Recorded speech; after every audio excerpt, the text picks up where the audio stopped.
अस्सलाम वालेकुम, मैं हूं लियाकत राजपर। सिंध गवर्नमेंट का कंट्रोल किसके हाथ में है? सिंध गवर्नमेंट को कौन चला रहा है? 2024 के आम इंतखाबात के बाद सिंध गवर्नमेंट का असल कलमदान किसके पास है? सिंध गवर्नमेंट को कहां से कंट्रोल किया जा रहा है?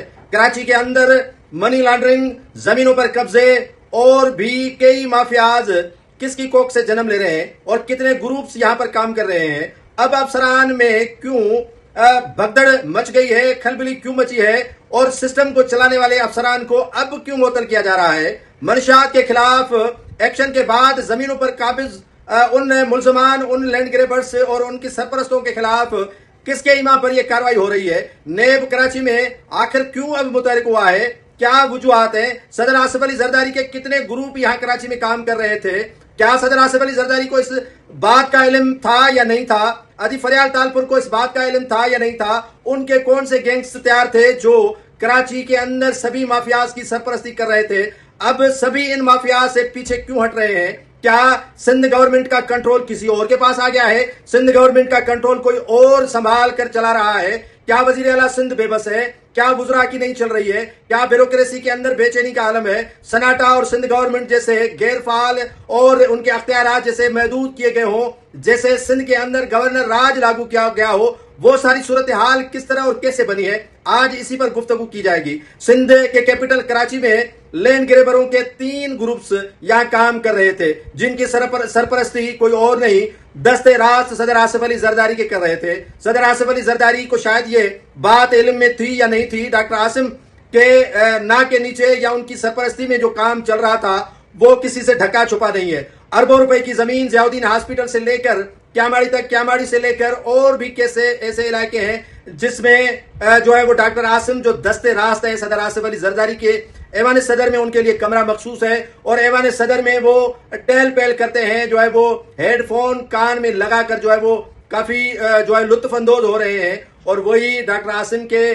जो सहूलतकार कह लें या उनके जो मुकर्रर करदा अफसरान है, उनके गले में अब हाथ पड़ना शुरू हो गया है। इससे कबल एजी मजीद, अनवर मजीद, शाह सफेद के मालिक, फूड के जो क्या कहते हैं बारदाना, उनकी मर्जी से तकसीम, यहाँ पर सेक्रेटरी और अफसरान उनकी मर्जी से तकसीम, कोरंगी इंडस्ट्रियल एरिया में जमीनों पर कब्जे उनकी मर्जी से हो रहे थे। अफसरान की तैनाती पटवारी से लेकर डीसी तक, डीसी से लेकर एसएसपी तक उनके जो है वो सरपरस्ती में सब कुछ चल रहा था। यहाँ पर पाकिस्तान पीपुल्स पार्टी के नाम पर कराची के अंदर एसएचओस का तकर्रुर, मंशियात की जो है वो सप्लाई और भी काफी ऐसे घिनौने इल्जामात पीपुल्स पार्टी के सर लगाए गए हैं। और पानी के जो टैंकर्स माफिया हैं उनके हेडेंट जो है वो पीपुल्स पार्टी के रहनुमा उनकी सरपरस्ती कर रहे हैं। ये सारा कुछ मालूम होते हुए भी पीपुल्स पार्टी की क्यादत इन एक्शन नहीं हुई। लेकिन अब इजलास पे इजलास हो रहा है। अदी फरियाल तालपुर जो है वो जो वजारत दाखिला के स्टैंडिंग कमेटी के इजलास बुला रही है और मुख्तलिफ डायरेक्शन दे रही है, खुद इस बात पर कंट्रोल कर रही है कि मंशियात के जो आदि है उनके खिलाफ एक्शन लिया जाए। यहाँ पर डॉक्टर आसिम के जितने भी थे, एजाज मियो जो सारे सिंध का लैंड ग्रेबिंग का जो है वो कंट्रोल संभाल रहा था, रेवेन्यू के तकर्रुर सभी जो है वो इसी मुख्तियारकार तहसीलदार एजाज मियो की सरपरस्ती में हो रहा था। इससे डॉक्टर आसिम जो है वो कंट्रोल कर रहा था। 6 महीना पहले, 6 माह कबल मैंने एक रिपोर्ट दी थी कि डॉक्टर आसिम जो है वो गिरफ्त अब मजबूत कर चुके हैं, क्योंकि अनवर मजीद और एजी मजीद ने जो है वो किसी और कैम्प में सहारा लेने की कोशिश की है और सदर आसिफ अली जरदारी से बिल्कुल ही वो किनारा कश हो गए हैं और उनके लगे हुए अफसरान भी अब जो है वो हटना शुरू हो गए हैं और जेर जमीन चले गए हैं या मुल्क से वो अफराद फरार हो चुके हैं। लेकिन अब डॉक्टर आसिम के जो अफसरान तैनात किए गए थे उनको भी हटाया जा चुका है।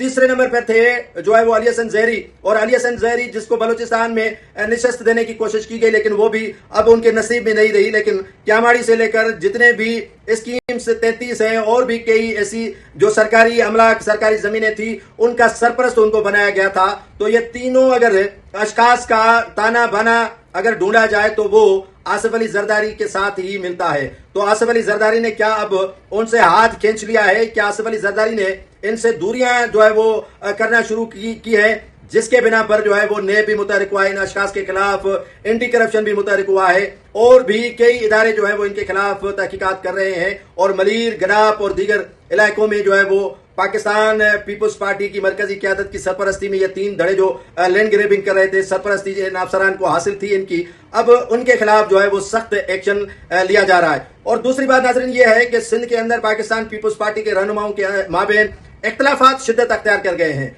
3 से 4 धड़े काम कर रहे हैं। सीनियर रहनुमाओं को इज्जत नहीं दी जा रही। अफसरान के जरिए उनको बेइज्जत करने की कोशिश की जा रही है। जूनियर रहनुमाओं के जरिए उनकी जो है वो तजलील करवाई जा रही है। तो ये अब काफी पाकिस्तान पीपुल्स पार्टी के लिए नुकसानदेह साबित हो सकता है और आगे चलकर उनके लिए काफी परेशान कुन साबित हो सकता है। जो पाकिस्तान पीपुल्स पार्टी अब इस बात से तो डिनाई कर रही है कि नहीं, उनकी क़यादत का इसमें कोई इन्वॉल्वमेंट नहीं है, लेकिन अगर जो इनके ताने बाने जोड़े जाएं या उनका पीछा किया जाए तो रास्ता वहीं पर खत्म होता है जहां से पीपुल्स पार्टी की क़यादत बैठी हुई है।